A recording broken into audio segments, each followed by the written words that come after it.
recipe with you for a mug cake. I know we have a mug cake recipe, but for this one, you don't need any other cookies or anything.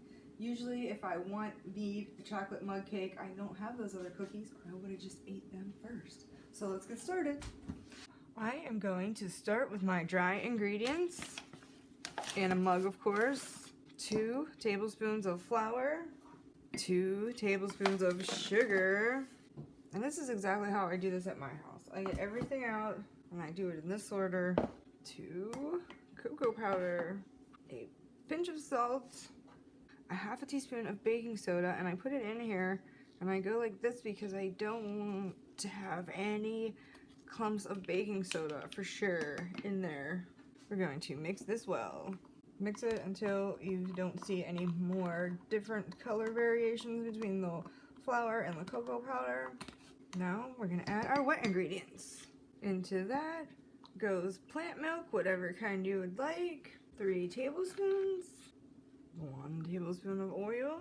Now here, if you like almond extract, you can add almond extract if you would like. I am going to do vanilla. I like it better. I'm gonna do a half a teaspoon. Again, stir completely.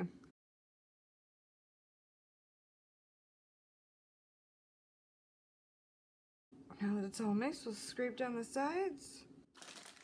Throw in a couple chocolate chips and into the microwave. It is straight out of the microwave. I like to take and add a scoop of peanut butter to the top of it while it's still hot and let it melt around on there a little bit. If you would want a cake that is cooked more, I like mine a little gooey in the middle, then I would recommend you put it in the microwave for a whole minute instead of just 45 seconds. Doesn't that look good? My mug cake is finished and it's time for the taste test. I also wanted to say that depending on your microwave, sometimes they need a little bit longer or not quite as long. Let's see how it is. Warm and gooey and chocolatey and yummy. I mean, a dessert that you can like be eating in 5 minutes. Who doesn't love that? Come back and see us next week and we'll have another great recipe to share with you.